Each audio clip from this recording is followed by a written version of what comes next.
Warahmatullahi wabarakatuh. Okay, pada pagi ini pelajar tingkatan 2 SMK Sungai kita akan teruskan dengan mata pelajaran pendidikan Islam. Dalam bahagian akidah, pelajaran ke-13 iaitu panduan daripada Allah Subhanahu wa taala. Itu maksudnya di sini ialah kita dalam berakidah beriman kepada kitab. Walaupun tajuk dia adalah panduan daripada Allah, sebenarnya ialah mengenai dengan beriman kepada kitab-kitab. Kita tengok pada 3.7.1 dibincangkan maksud beriman kepada kitab Allah Subhanahu Wa Taala.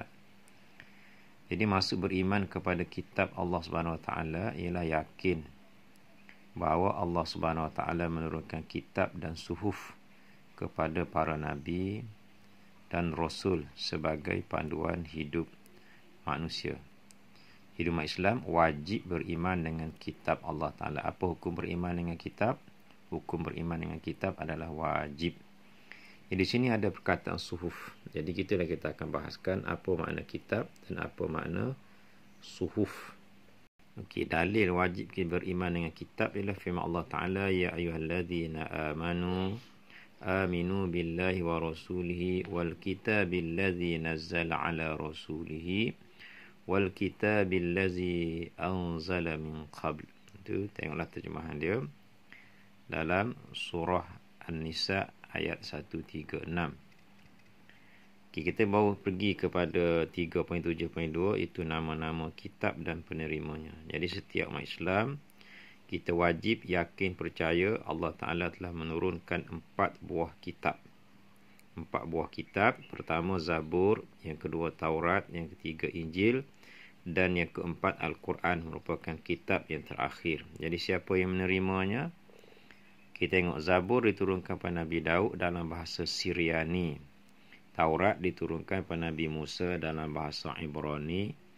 Injil diturunkan kepada Nabi Isa dalam bahasa Ibrani, dan Al-Quran sahaja yang diturunkan oleh Allah Ta'ala kepada Nabi Muhammad dalam bahasa Arab. Jadi kita perhatikan antara ketiga-tiga, keempat-empat kitab ni kebanyakannya turun dalam bahasa Bani Israel ataupun dalam bahasa orang Yahudi. Cuma satu sahaja diturunkan dalam bahasa bukan Yahudi, iaitu bahasa Arab. Dan inilah salah satu daripada keistimewaan kitab Al-Quranul Karim. Di sini kita akan bincangkan apa makna suhuf. Jadi suhuf ialah kalam Allah yang mengandungi hukum dasar, kata-kata hikmah dan pengajaran kepada manusia. Itu suhuf. Jadi suhuf ni beza dengan kitab. Suhuf ni dia turun dalam bentuk hanya beberapa lembaran, atau kalau kita nak nampak bayangan, suhuf ni turun, kalau dikumpulkannya dia jadi macam akhbar, itu je, macam newspaper. Itu je tebal nipis dianya. Tetapi kalau kitab, seperti mana kitab Al-Quran yang ada pada hari ini, itu perbezaan antara suhuf dengan kitab. Jadi Quran, kitab ni kandungan dia lengkap, manakala suhuf ni hanya hukum-hukum dasar sahaja. Jadi kita umat Islam wajib beriman kepada kitab, maka kita juga wajib mengakui suhuf, mengiktiraf suhuf yang telah diturunkan oleh Allah Subhanahu Wa Taala kepada nabi-nabi dan rasul-rasul. Seperti mana firman Allah Taala, inna hadza la fi suhufil ula. Sesungguhnya keterangan yang telah dinyatakan ini ada disebutkan di dalam kitab yang terdahulu. Itu as-suhuf, suhufil ula tu. Okey, siapa sebenarnya yang telah menerima suhuf? Suhuf, jadi menurut Ibnu Katsir, Nabi yang menerima suhuf ni adalah seperti yang berikut. Pertama, Nabi Musa. Nabi Musa terima 10. Nabi Ibrahim terima 10. Nabi Idris 30. Dan Nabi Syith 50. Jadi keseluruhannya ada 100 suhuf yang telah diutuskan oleh Allah Ta'ala kepada Nabi-Nabi dan juga Rasul-Rasul. Jadi ingatlah ni, Musa, Ibrahim, Idris, Sis. Jadi Mish, M-I-I-S, Mish, Musa, Ibrahim, Idris. Kod dia 1135. Itu untuk kamu ingatlah. Jadi ingat perkataan Mish. Mish mana Musa, Ibrahim, Idris dan juga Syith. pada muka surat 83 dibincangkan keistimewaan Al-Quran berbanding dengan kitab samawi yang lain. Di sini digunakan kitab samawi. Apa dia kitab samawi? Kitab samawi itulah semualah Taurat, Zabur, Injil, Quran. Kitab samawi ni mana kitab yang diutus atau dikurniakan oleh Allah Ta'ala. Jadi ada 4 buah kitab tadi. Jadi 4 buah kitab itulah dikenali sebagai kitab samawi. Jadi berbanding dengan kitab samawi yang 3 lagi tu, apa istimewanya Al-Quran? Satu lagi saya sebut tadi, Al-Quran itulah satu-satunya bahasa diturunkan dalam bahasa Arab yang penuh dengan keindahan dia. Cuma di sini dalam buku kamu diberikan beberapa keistimewaan. Pertama, kandungan Al-Quran lengkap dan mencakupi seluruh aspek kehidupan manusia di dunia dan di akhirat, seperti dalam bab akidah, syariah dan juga akhlak. Yang keduanya, Al-Quran ini terpelihara sehingga kiamat. Maknanya Al-Quran, Allah Ta'ala jamin akan jaga dan memelihara kesucian Al-Quran. Allah Ta'ala kata, inna nahnu nazzalna zikra wa inna lahu lahafizun. Sebab itulah Al-Quran sampai sekarang ni pun, jika sekiranya ada orang yang cuba mengubah ayat Al-Quran, walaupun baris, walaupun satu huruf, mesti ada kalangan ulama atau umat Islam yang perasan tentang perubahan tersebut. Yang keduanya, Al-Quran menasahkan kitab-kitab terdahulu. Okay, di sini ada istilah nasakh. Nasakh ni maknanya memansuhkan. Itu maknanya menasahkan, memansuhkan. Dalam arti kata lain, jika sekiranya ada hukum-hukum dalam kitab-kitab yang terdahulu yang bercanggah dengan Al-Quran, maka hukum yang ada dalam kitab-kitab terdahulu itu adalah dibatalkan. Namun demikian, kita kena ingat, Al-Quran ni tidak membatalkan semua kandungan yang ada dalam kitab-kitab yang terdahulu. Cuma ada sebahagian yang tertentu sahaja, terutama sekali dalam bahagian fiqh ataupun dalam bahagian hukum hakam. Namun dalam bahagian akidah, kandungan Al-Quran adalah sama dengan kandungan kitab-kitab yang terdahulu. Jadi itulah kelebihan Al-Quranul Karim. Yang ketiga, 3.7.5 pada muka surat 84 dibincangkan tujuan Al-Quran diturunkan. Jadi secara umumnya Al-Quran ini tujuannya untuk memberi hidayah kepada manusia. Itu je. Tapi dalam buku kamu dibincangkan satu, Quran ini dijadikan petunjuk kepada orang yang bertakwa.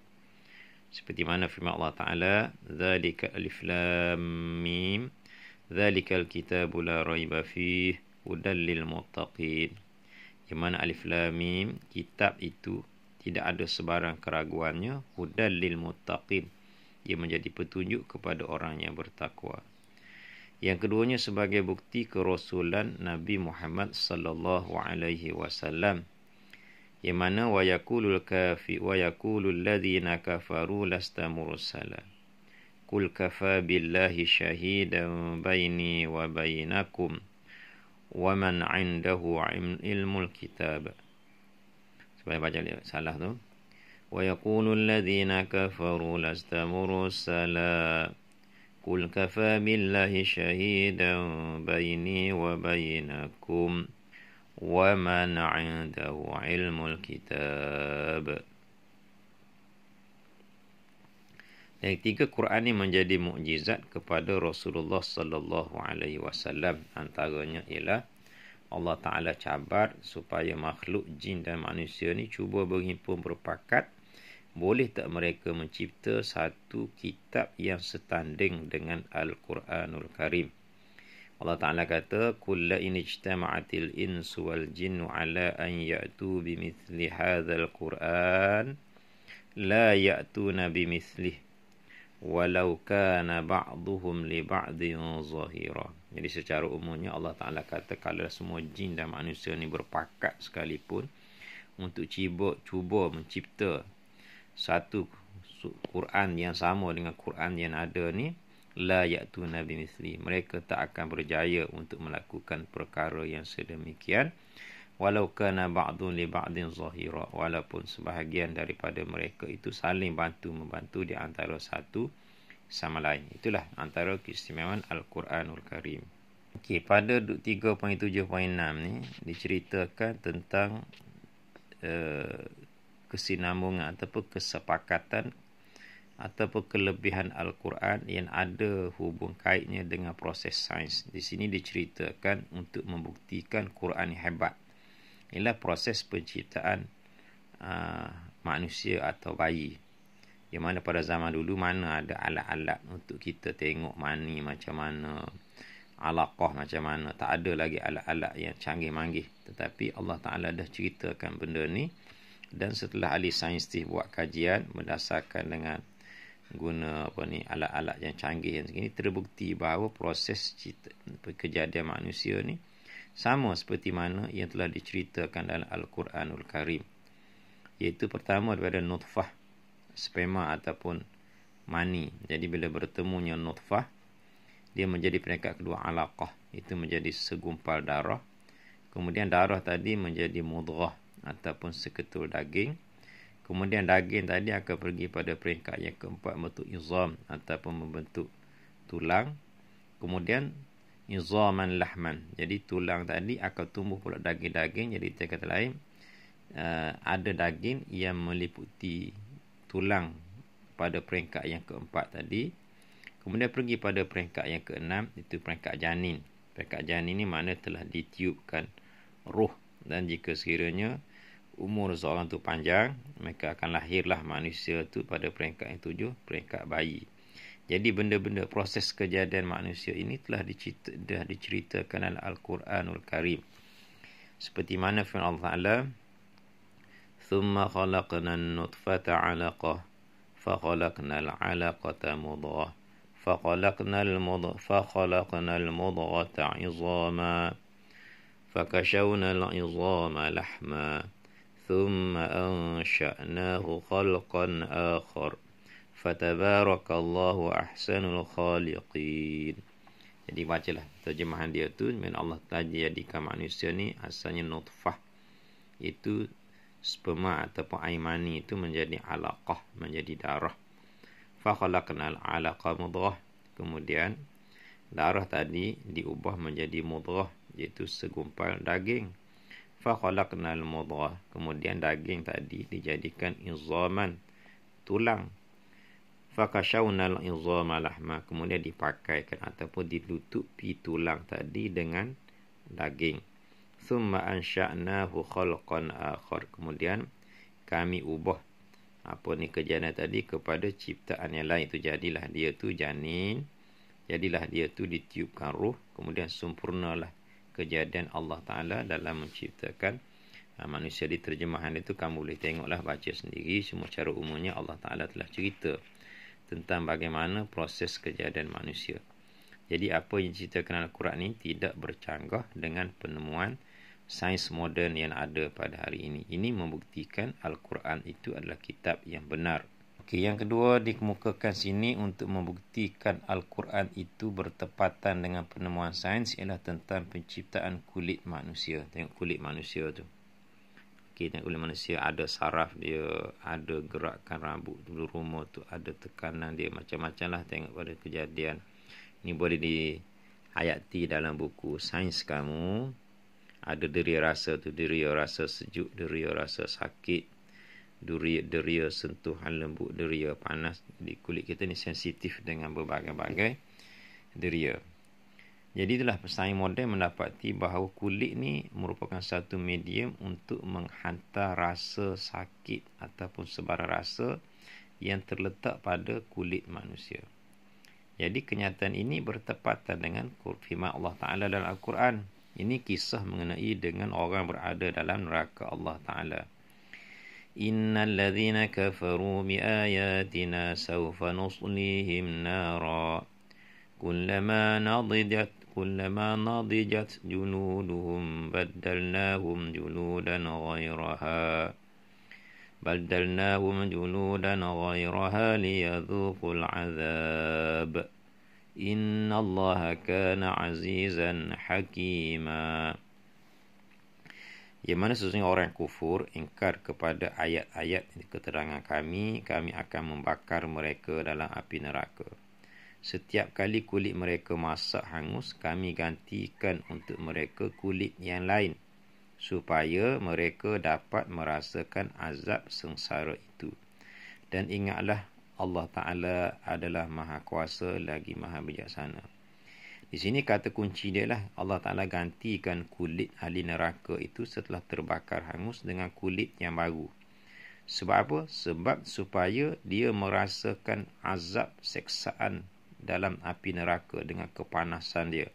Itu membuktikan bahawa deria rasa itu terletak pada kulit. Jadi penemuan moden sains yang ada pada hari ini mendapati benar bahawasanya antara deria rasa ataupun orang panggil panca indera sensitif yang ada pada manusia ialah terletak pada kulit. Jadi menurut sains, proses menggantikan kulit ni lama dengan kulit yang baru dikenali sebagai proses mitosis, iaitu proses tumbuhan kulit yang baru selepas kulit yang sedia ada rosak. Jadi kita ni sebenarnya kita tak perasan. Kita ni sebenarnya kulit kita ni sentiasa macam ular. Kalau ular kita nampak kulit dia bersalin kulit. Tapi kita manusia ni kita tak nampak kita bersalin kulit. Sebab tu kita membesar. Bila kita makin membesar, kulit kita yang lama tu sebenarnya dia digantikan Allah Ta'ala. Sebab itu kita tengok tempat tidur kita kadang-kadang berdebu. Datang daripada mana debu tersebut?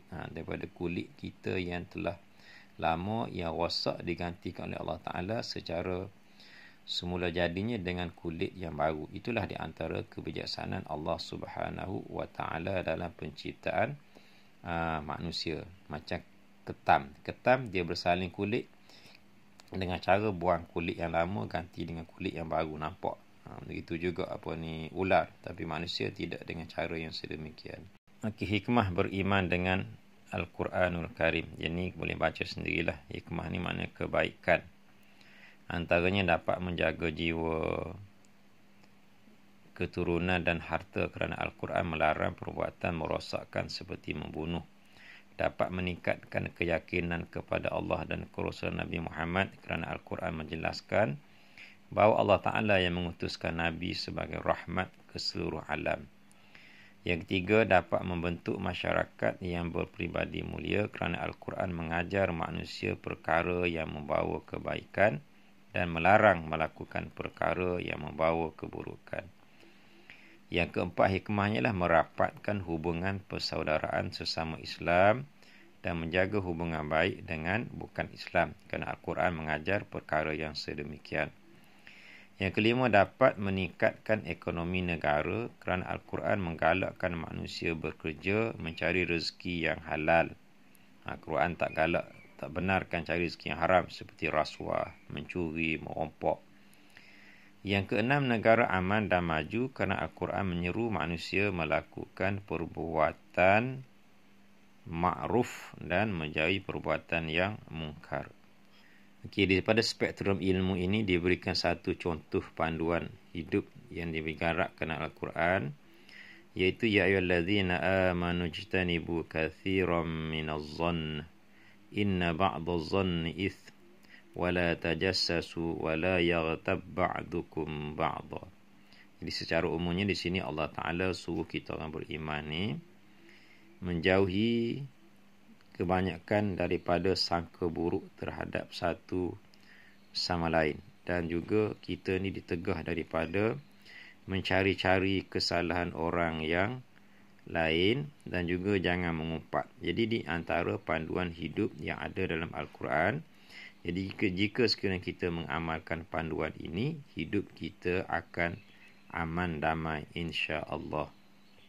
Okey, di sini diberikan beberapa aktiviti, jadi kamu boleh buatlah sendiri. Yang tu cuma dalam bahagian penilaian. Jadi penilaian ni soalan ada 9 untuk menilai sama ada kita menguasai atau tidak tajuk yang kita telah pelajari. Jadi yang pertama, nyatakan maksud beriman dengan kitab, itu dah ada dinyatakan tadi. Senaraikan 4 buah kitab, itu pun soalan direct. Nyatakan pengertian suhuf pun dah ada. Jelaskan perbezaan di antara kitab dengan suhuf. Yang ni saya tinggal tadi dengan tujuan kamu tengok balik. Tengok balik. Antaranya ialah Quran, hukum dia lengkap. kitab kan hukum-hukum dia lengkap. Manakala suhuf ni dia hanya mengandungi hukum-hukum dasar sahaja. Yang kemudiannya tengok dari segi bilangan. Quran hanya ada 4, kitab hanya ada 4, tapi suhuf bilangan dia 100. Itu di antara perbezaan antara suhuf dan juga kitab. Begitulah soalan yang kelima, soalan yang keenam, soalan yang ketujuh, soalan yang ke-8. Semua tu ada dinyatakan dalam buku teks yang telah kita bincangkan tadi. Boleh rujuk kembali untuk kita sama-sama meningkatkan kefahaman dan juga ingatan. Cuma soalan yang ke-9 ni, dia berkaitan dengan soalan kebat. Allah Subhanahu Wa Taala yang bersifat Maha Penyayang telah menurunkan Al-Quran untuk panduan manusia menjalankan kehidupan. Jadi ramalkan perkara yang akan terjadi kepada manusia jika Allah Ta'ala tidak menurunkan kitab kepada para rasul. Jadi kita boleh bincangkan. Memang kita ada otak, kita ada akal pemikiran, tapi jika sekiranya tanpa panduan Al-Quran, adakah kita mampu untuk memikirkan perkara yang di luar metafizik? Contohnya berkaitan dengan kehidupan pada alam akhirat. Jadi ini boleh kamu jadikan sebagai isi untuk kamu perbincangkan. Begitu juga dengan pemikiran manusia. Pemikiran manusia, walaupun setiap manusia itu dikurniakan akal fikiran, tetapi pemikiran manusia berbeza. Contohnya dah katakan mencuri. Bagi pencuri, dia anggap kerja mencuri itu bagus.